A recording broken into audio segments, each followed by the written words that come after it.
లడ్డూ మీద నేనేదో చాలా ఘోరం చేసి జగన్మోహన్ రెడ్డి గారికి సర్టిఫికెట్ ఇచ్చేసినట్టు మొత్తం తెలుగుదేశం పార్టీ వాళ్ళు మామూలుగా పూర్వం ఎలా తిట్టేవారో అలా తిట్టేస్తున్నారు. లడ్డూకి సంబంధించినంత వరకు చంద్రబాబు నాయుడు గారికి కానీ జగన్మోహన్ రెడ్డికి కానీ పవన్ కళ్యాణ్కి కానీ దీంట్లో సంబంధం ఉందని నేను అనుకోను.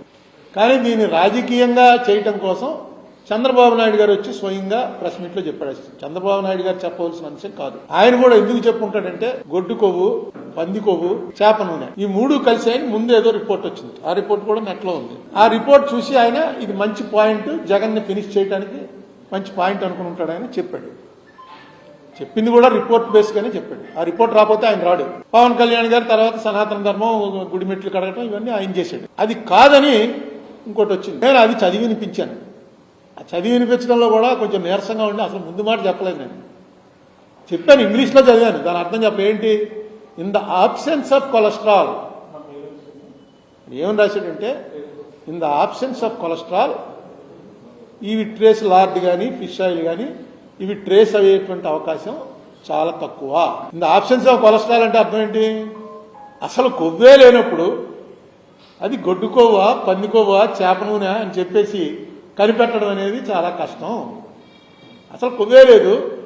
ఇదంతా కూడా పామాయిలో ఇంకోటో కలిపి 400 పేజీల, సుమారు 400 ఉందనుకుంటాను. అలాగే ఆ నెయ్యి ఎలాగా దానికి దాని ఏమంటారు ఫ్లేవరు, దానికి ముట్టుకోగానే నెయ్యిలో జిడ్డు తగలడానికి ఏదో ఒకటి వాడాలి. అదేమో కలకట్టాలో పలానా అప్పారావు అన్నవాడి దగ్గర కొన్నారు 210 కోట్లకి, వీడి దగ్గర 170 కోట్లకి ఇది కొన్నారు. ఇవన్నీ కూడా ఛార్జ్షీట్ లో రాశారు.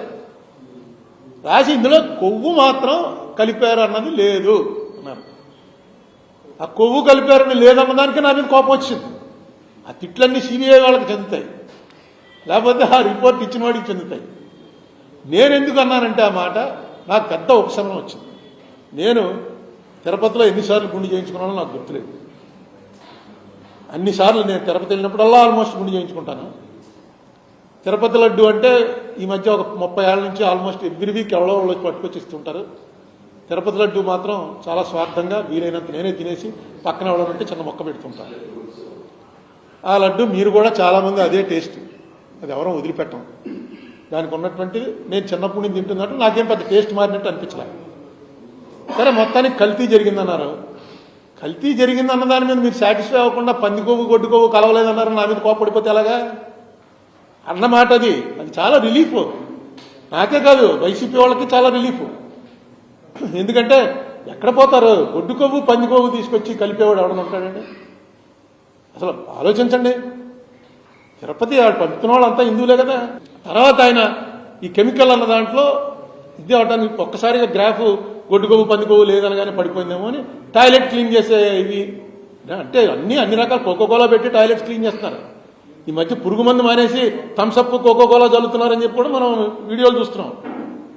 అవి తాగేవాళ్ళు ఎవడన్నా మానుతున్నాడా? దాంట్లో అది ఉంటుంది, ఇది ఉంటుంది అనమాట. కానీ ఏదైనా తిరుపతి వెంకటేశ్వర స్వామి అంటే ఆ లెవెల్ మామూలు మిగతా గుళ్ళకి ఆ గుడికి ఉన్న లెవెల్ వేరు.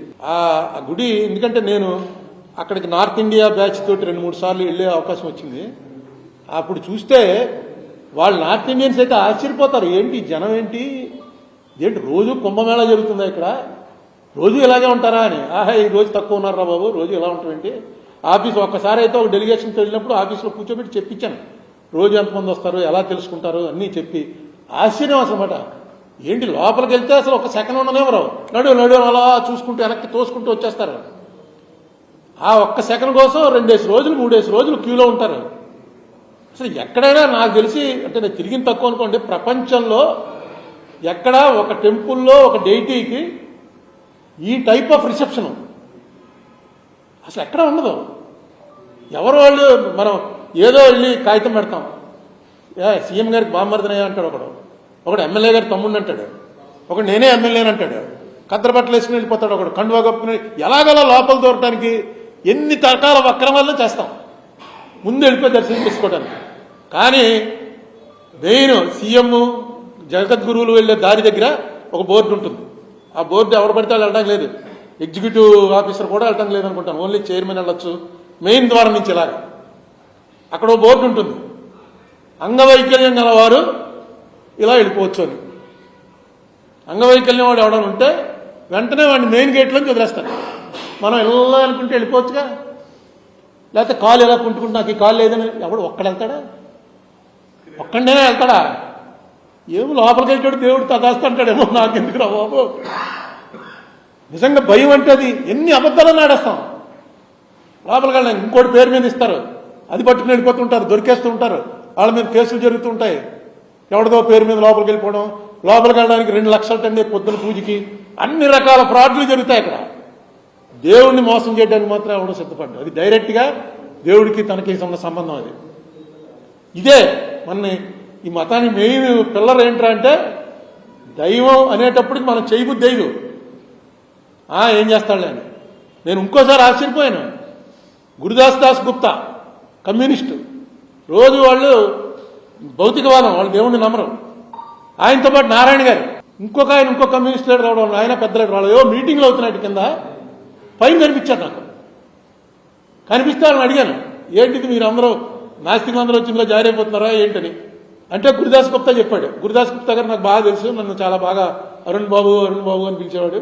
ఆయన చెప్పాడు, ఇంత పెద్ద ఇంటర్నేషనల్గా ఎంత పెద్ద ప్రాముఖ్యత ఉన్నటువంటి ఈ ప్లేస్లో మేము కింద మీటింగ్కి వచ్చి ఇక్కడ రావని ఎలా అనుకున్నావు, నువ్వు ఇది చూడడానికి రావని ఎలా అనుకున్నావు?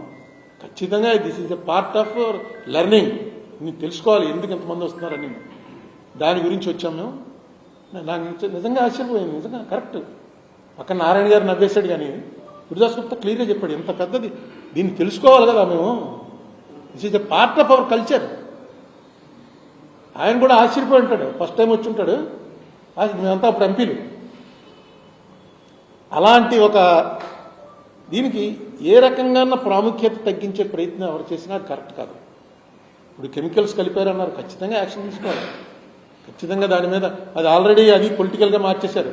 చంద్రబాబు నాయుడు గారిది, జగన్మోహన్ రెడ్డి గారిది, ఈయనే కలిపాడని ఆయన వాళ్ళ ఎవరికి సంబంధాలు ఉండవు అక్కడ. అంతా వేరే ఒక ఆర్గనైజేషన్, దాని చైర్మన్, దాని ఎగ్జిక్యూటివ్ ఆఫీసరు, దానికి సంబంధించిన ఆఫీసర్స్, నాకు తెలిసి దాదాపు 10,000 మంది పైనే పనిచేస్తుంటారు అక్కడ. దాని బడ్జెట్ ఏంటి, ఆ గొడవ ఏంటి అసలు? అది వెంకటేశ్వర స్వామి నడుపుతున్నాడు తప్ప మామూలు వాళ్ళు ఎవరు నడపలేము. వెంకటేశ్వర స్వామి స్వయంగా నడుపుతున్నాడని మనం అనుకోవాలి, నమ్మాలి. ఏదో ఒక అద్వితీయ, నువ్వు వెంకటేశ్వర స్వామిని నమ్మకపోతే ఏదో ఒక అద్వితీయ శక్తి నడుపుతుంది. లేకపోతే ఏంటంటే మనకి చిన్న చిన్న క్రౌడ్లలో మన పుష్కరాలు అయితే టకామని మీ అందరి కళ్ళ ఎదురుకుండా ఎలా చచ్చిపోయారు. ఉత్తిరే అక్కడ మెట్టుందన్న సంగతి తెలియకుండా ఓపెన్ చేశారు, టబా పడిపోయారు అంతే. అంత చచ్చిపోయేంత క్రౌడ్ కూడా లేదు, తోపిడిలో చచ్చిపోయారు. ఆ రోజున ప్లాస్టిక్ బాటిల్లో వాటర్ కనుక అలౌ చేస్తుంటే మీరే బతికించేద్దరు చాలా మందిని. ఒకరినో ఇద్దరిని బతికించారు కూడా, పక్క తీసుకెళ్ళి అంటే నీళ్లు పట్టి. కానీ నీళ్లు ప్లాస్టిక్ బాటిల్లో తేకూడదు అన్నారు. దాంతో అందరి దగ్గర లేక ప్రతి వాడి చేతిలో ఒక బాటిల్ ఉండు.